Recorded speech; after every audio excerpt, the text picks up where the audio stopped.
بسم اللہ الرحمن الرحیم۔ السلام علیکم ناظرین، میں طارق اسماعیل ساگر آپ کی خدمت میں آج ایک ایسے موضوع پہ بات کرنے آیا ہوں جس کی توقع کم از کم آپ مجھ سے نہیں رکھتے تھے، لیکن بے شمار تجربات اور احباب کی طرف سے ہونے والی زیادتیوں کے بعد جو بیچاروں کے ساتھ ہوئیں، میں نے یہ فیصلہ کیا ہے کہ میں آپ کو آگاہ کروں ریئل اسٹیٹ اور اس سے متعلق معاملات کے۔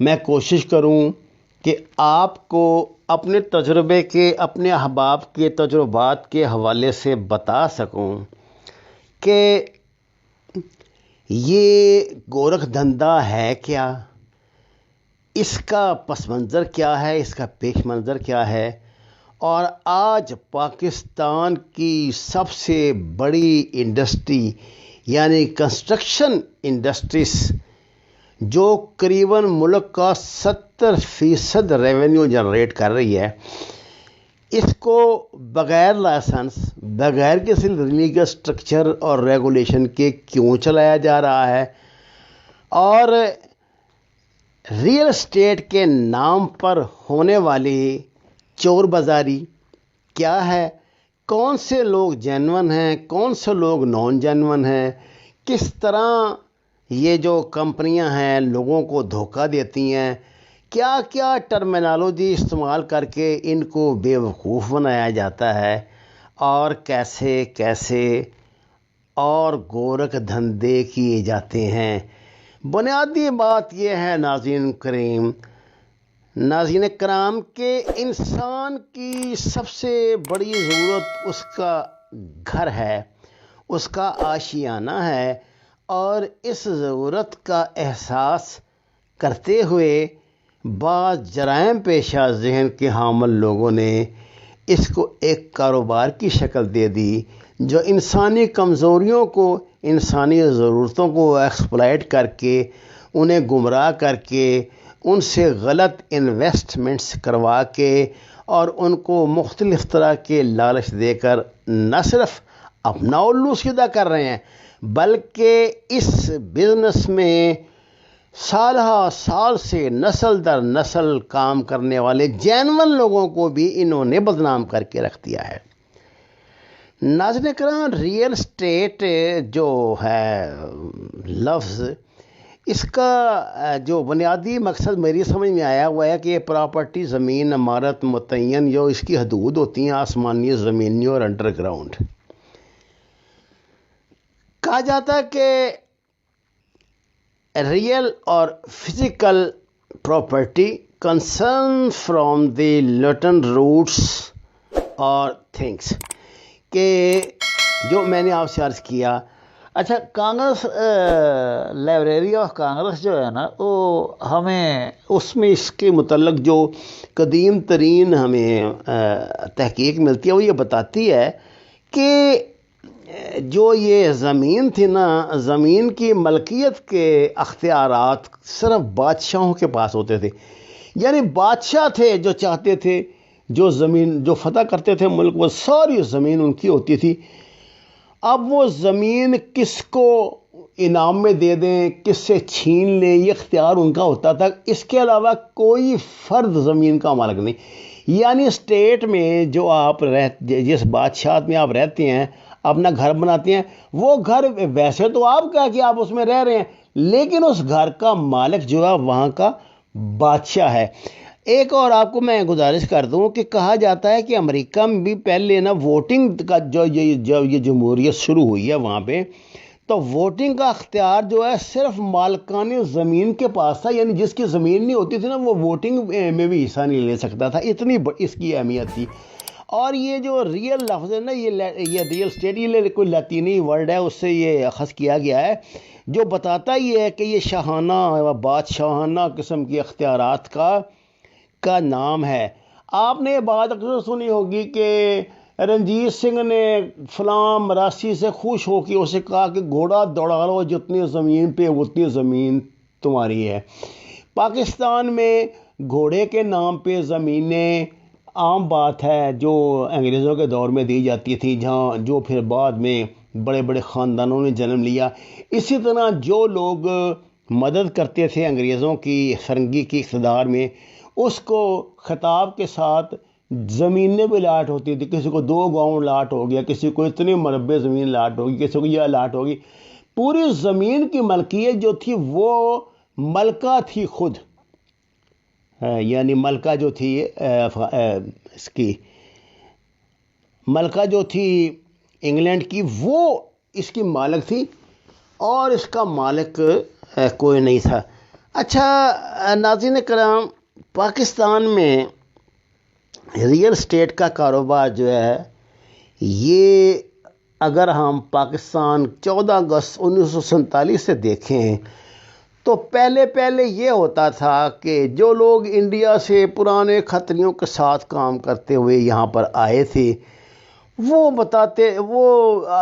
اپنے مکان جن لوگوں نے کلیموں پہ قبضے کیے تھے یا کچھ کیے تھے، اپنے مکان منتقل کرنے کے لیے وہ پہلے ایک انتقال، وہ اقرار نامہ، مختار نامہ اور اس طرح کی جو ٹرمنالوجی ہے نا، یہ اس میں یوز ہوتی ہے. کسی کو مختار عام بنا دیا، کسی سے اقرار نامہ کر لیا، اور اعلیٰ حاضر القیاس، یہ تو ٹیکنیکل ورڈنگ ہے. لیکن بنیادی طور پہ نا یہ جو زمین کا کاروبار ہے، 4 حصوں میں آپ اسے تقسیم کر سکتے ہیں. پہلا ہے ریزیڈنشل، دوسرا ہے کمرشل، تیسرا ہے انڈسٹریل، اور چوتھا ہے فارمنگ. یعنی یہ جو فارم ہاؤس بڑے بڑے بن رہے ہیں نا، یہ اسلام آباد میں، لاہور میں اور اس طرح کے بڑے بڑے شہروں میں. کراچی میں اس کا ٹرینڈ نہیں ہے میرے خیال، اتنا کراچی سے باہر ہے. تو یہ سب اب یہ ریئل اسٹیٹ کا حصہ بن چکے ہیں. ناظرین کرام، ہمارے ہاں عموماً لوگوں کو ریئل اسٹیٹ سے متعلق بہت شکایات رہتی ہیں، لیکن ان کا اس کے بغیر گزارا بھی نہیں. میں ایک غریب آدمی ہوں، میرے جیسے کروڑوں غریب آدمی پاکستان میں رہتے ہیں جو یہ چاہتے ہیں کہ ہمارا اپنا گھر ہو. اس کے لیے وہ مختلف سوسائٹیوں کا رخ کرتے ہیں، مختلف ایجنٹوں کے پاس جاتے ہیں، اور وہاں جا کر ہم اس سے پوچھتے ہیں کہ ہمارے پاس، ہم زمین خریدنا چاہتے ہیں گھر بنانے کے لیے. اب یہاں سے ہی اصل کھیل شروع ہوتا ہے. جتنے فراڈ ہیں، جتنے دھوکے ہیں، وہ یہیں سے شروع ہوتے ہیں، کیونکہ اس بزنس میں اب زیادہ جرائم پیشہ لوگ آئے ہیں جو بلیک منی وائٹ کرنے کے لیے آئے ہیں. یہ لوگ آپ کو یہیں پھنساتے ہیں. مثلاً ایک زمین آپ خریدتے ہیں، 5 مرلے کا پلاٹ فرض کیا آپ نے لیا قسطوں پر، اور ایسا انہوں نے ایک مطلب جال بچھایا ہوتا ہے جس سے آپ بچ نہیں سکتے. مثلاً ایک 20 لاکھ روپے کی زمین ہے، تو وہ آپ کو جناب یہ 50,000 روپے مہینے پہ دے دیں گے. پہلے کہیں گے جی 3 لاکھ پہلے دے دیں، 50,000 روپے مہینہ. اور آپ جب سارا کچھ پورا کرنے کے بعد وہاں اپنا قبضہ لینے جاتے ہیں تو پتہ لگتا ہے کہ جناب یہ تو سارا رفڑ تھا. یہ تو آپ نے جو زمین خریدی ہے، یہ تو آپ نے خریدی ایک اقرار نامے پہ. مثلاً ایک بندے نے 10 ارب روپے کی زمین ہے، وہ کسی سے خریدی، اس نے اس کو دے دیا 10 کروڑ روپے، اور اس کو کہا کہ بھائی جان ساتھ ساتھ میں آپ کو پیسے دیتا جاؤں گا. اب 10 کروڑ دے کے اس نے زمین 10 ارب کی بیچ دی، فائلیں بیچ دیں. اب یہ اس کی قسمتیں، جو درجنوں فراڈ یہاں ایڈن گارڈن اور لاہور میں فلانا ڈمکا، درجنوں سوسائٹیاں، زیادہ نام لینا مناسب نہیں، اسلام آباد میں، ادھر کراچی میں، ہر جگہ یہ ہیرا پھیریاں چل رہی ہیں. وہ لوگ بیچارے ذلیل ہوتے ہیں، ان کو اس بات کا پتہ نہیں ہوتا کہ اقرار نامے اور مختار عام میں کیا فرق ہے. پھر جناب اب شکر ہے پنجاب گورنمنٹ نے کمپیوٹرائز فرد دینی شروع کر دی ہیں. تو جب تک آپ کمپیوٹرائز فرد نہیں لیتے، آپ کو اس بات کا پتہ ہی نہیں ہوتا کہ زمین پہ کوئی سٹے تو نہیں، کوئی اور ہیرا پھیری تو نہیں، کوئی رفڑ تو نہیں. پھر جناب ایگریمنٹ جو آپ لکھتے ہیں، آپ کو اس کے تقاضے نہیں پتہ ہوتے. پھر رجسٹری کروائیں، جب آپ کرواتے ہیں تو یہ آپ کو چکر دیتے ہیں کہ نہ رجسٹری نہ کرائیں، خرچہ آئے گا، آپ مختار عام مختار عام اس سے لے لیں اور جناب پھر اپنی مرضی سے بیچ دیں، آپ یہ رجسٹری کے خرچے سے بچ جائیں گے، اللہ حاضر کیا۔ اس طرح کی بہت سی باتیں، بہت سی ٹرمنالوجی ہیں۔ دو باتیں اب اس انڈسٹری میں ایک نیا ٹرینڈ جو آیا ہے جس نے زیادہ تر لوگوں کو پاگل بنایا ہوا ہے، وہ ہے انویسٹمنٹ کا۔ آپ کو لالچ دیتے ہیں کہ جناب آپ انویسٹ کریں، اتنے پرسنٹ آپ کو اس کا جو ہے وہ کرایہ ہم دیتے رہیں گے اور یہ ہوگا، اور جب تک یہ پروجیکٹ مکمل ہوگا آپ کو دکان اور زمین تو آپ کی ہو ہی گئی، اتنے پیسے آپ کو ویسے بھی مل گئے، جو سراسر دھوکہ ہے۔ ان معاملات پر ہم اگلی قسم میں بات کریں گے اور آپ کو بتائیں گے کہ کون سے جینون لوگ ہیں، جو خاندانی لوگ ہیں، جو نسل در نسل اس بزنس سے منسلک ہیں اور وہ آپ کی صحیح رہنمائی کرتے ہیں۔ اس کا ہرگز مطلب یہ نہیں کہ سب چور ہیں۔ بہرحال ہماری اس حوالے سے دوسری ویڈیو کا انتظار فرمائیے۔